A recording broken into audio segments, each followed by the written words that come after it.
Walter Sickert era un pintor alemán que vivió en Inglaterra, lugar en el que prolifera su arte impresionista. Sin embargo, tal y como dice el caso, hay una fuerte teoría que aseguraba que Sickert sería el verdadero Jack el Destripador, aunque realmente la teoría carece de buenos fundamentos, siendo la primera de sus afirmaciones el hecho de que este artista en ciertas sesiones sociales solía contar anécdotas muchas veces falsas acerca de su cercanía con el asesino, dando a entender en un subtexto que él era el asesino. Sin embargo, además de su fama por ser una persona histriónica y narcisista, el hombre también era conocido por ser un simple fanático del criminal, y las supuestas acusaciones que recibió después provenían de hijos ilegítimos o personajes rivales que tendrían una clara ventaja o beneficio de que este artista fuera encontrado culpable.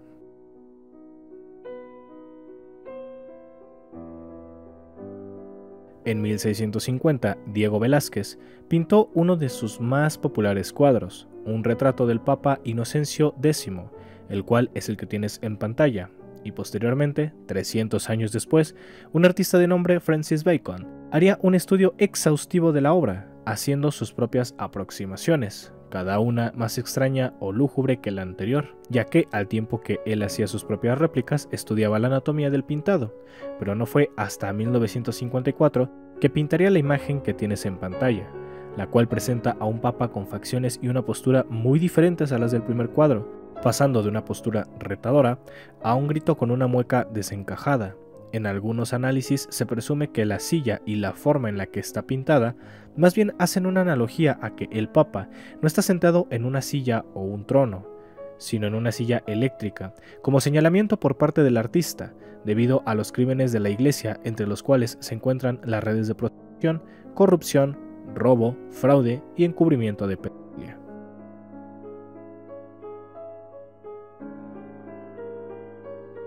El arte, al ser un mundo ampliamente vasto en cuanto a personajes, no está exento de tener en su haber una lista de personas que han cometido crímenes, y aunque hoy es más visible debido a movimientos como el Me Too, que desenmascararon a actores, directores, productores y otro tanto de artistas, con anterioridad el estatus de artista fungía como un amparo social para que estos no fueran procesados como era debido. En el título de este caso tenemos la anécdota de Caravaggio, quien es uno de los grandes maestros de la pintura, también conocido por ser sumamente temperamental, llegando a enfrascarse en un sinnúmero de riñas donde casi siempre él era el que las iniciaba, pero contando con la protección de personas influyentes. Sin embargo, el 29 de mayo de 1606, durante una clásica riña, Caravaggio mató a Renunzio Tommasoni, lo cual evidentemente le llevaría a la cárcel, dándole una sentencia muy alta, ya que para ese entonces ya tenía antecedentes penales, por lo que decidió exiliarse en Nápoles, donde pasó el resto de sus días.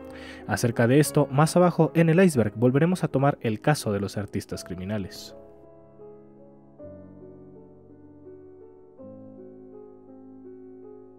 En este caso me gustaría englobar dos casos del iceberg que, aunque están emparejados, realmente son cosas distintas. En el caso del arte utilizado en la magia, hablamos de los ítems como las cartas del tarot u otros elementos hechos de forma estética para ser usados con la finalidad de hacer magia. De hecho, se cree que el ilusionismo por sí mismo es un arte. Ahora bien, existe, como lo he dicho, el arte en lo mágico, aunque también hay una relación inversa de la magia en el arte en un sentido más poético, pues es a partir de esto que las obras nos hacen imaginar realidades alternativas o incluso validando los mitos como a aquellos mágicos o religiosos, lo cual nos lleva al contexto de lo religioso, que a diferencia de la magia, la religión se establece como una institución que pretende creer en una verdad canónica basada en la mayoría de casos en escrituras, registros o hechos aparentemente comprobables. Por ejemplo, hablamos de las esculturas de los símbolos religiosos, el arte literario en el que se basan los cuadros, las construcciones e incluso el cine que da soporte actualmente a esas creencias.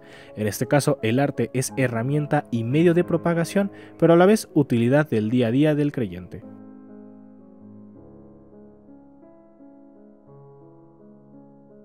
Aún hoy en la actualidad, la forma en la que artistas y estudiantes de medicina aprenden anatomía, proporciones y ángulos referentes al cuerpo humano se da en anfiteatros, aunque claro, también llegó a existir el estudio ilegal de cadáveres y hasta, como hoy en día, un mercado negro para las prácticas y estudios tanto artísticos como rituales.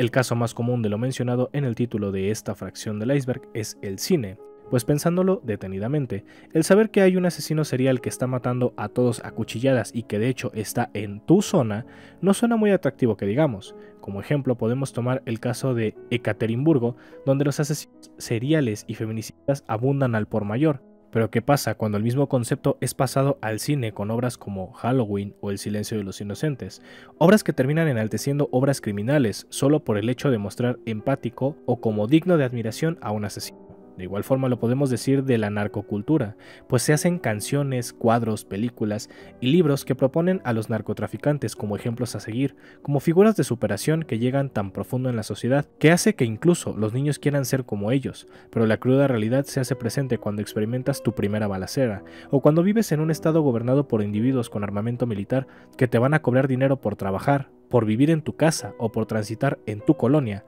aparte de los impuestos que tú ya le pagas al gobierno por esos mismos conceptos. Debemos decir que es curioso el caso, cuando menos. Si bien no estoy en contra de la generación de contenidos como El silencio de los inocentes, Halloween e incluso El resplandor, debemos saber que muchas veces la sociedad no sabe o no quiere establecer una línea que delimite la realidad de la ficción, y que dentro de la línea de la ficción determinar qué cosas causan un impacto positivo en el consumo de las mismas y cuáles son solo la normalización de cosas que pasan en la realidad pero no deberían pasar.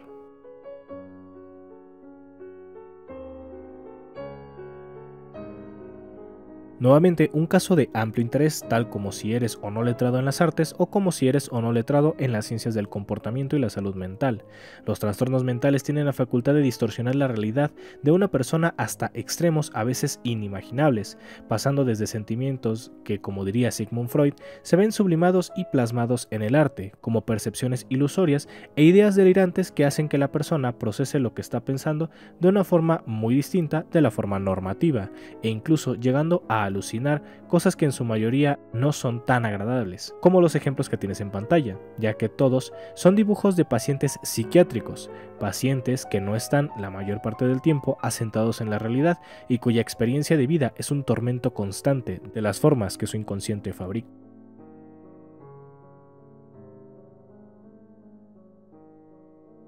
Las obras de arte malditas son trabajos elaborados por diversos artistas, pero que se han visto envueltas en desafortunadas situaciones, o bien simplemente se les inventó una historia detrás para cobrar más relevancia, o para ser parte de la obra misma. Ejemplos tenemos más arriba en el iceberg. Ya lo hemos tocado anteriormente, el caso de la Venus del Espejo, que aparte del contexto histórico, tiene sobre sí el rumor de que antes de llegar al museo en el que se encuentra actualmente, pasó por varios dueños, los cuales murieron en diversas circunstancias, al igual que el caso de los cuadros de los niños que lloran, en el que los dueños de los cuadros originales siempre mueren en extrañas condiciones o incendios, no importando que los cuadros estén entre las llamas, ya que a estos no les sucede nunca nada. La siguiente es la obra de Richard King, llamada Cartas de Amor, la cual tiene la fama de causar mareos o incomodidad en quien la ve, al igual que con el cuadro de la niña bruja pintado por Madame Delphine, la cual sigue con los ojos al espectador y en las noches pareciera que de él sale una silueta. Obras como esta hay muchas, las cuales estaré abordando en futuros videos.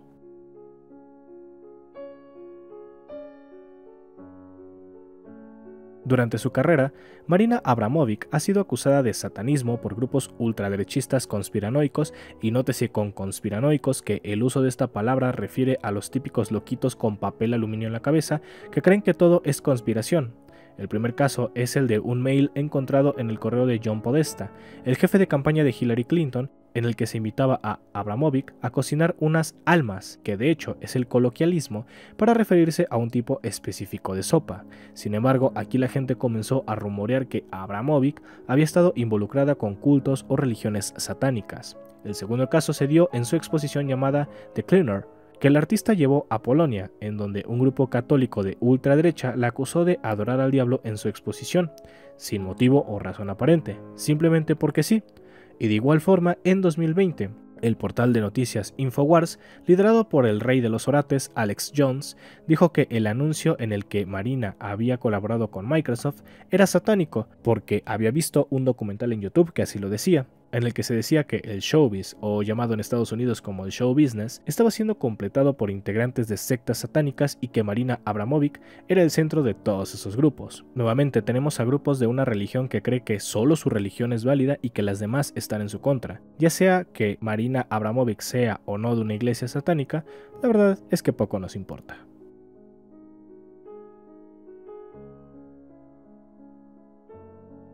Murder Auction es un sitio que vende cosas, arte o fan arts que tiene que ver con asesinos seriales, pudiéndose encontrar todo tipo de cosas como objetos autografiados, war cards, fotos, cartas, entre otros. De hecho, ha sido descrito por algunos foros y webs como el eBay de lo macabro, lo cual se conjunta con el siguiente caso: obras realizadas por asesinos en serie, pues al parecer, entre tantas cosas es posible encontrar dibujos, cuadros, postales y fotos tomadas por los mismos asesinos o en su defecto, réplicas de los mismos, teniendo una ponderación de valor si éste se encuentra o no vivo, si fue encontrado o no, y de cuántos crímenes y de cuánta lesa humanidad fueron.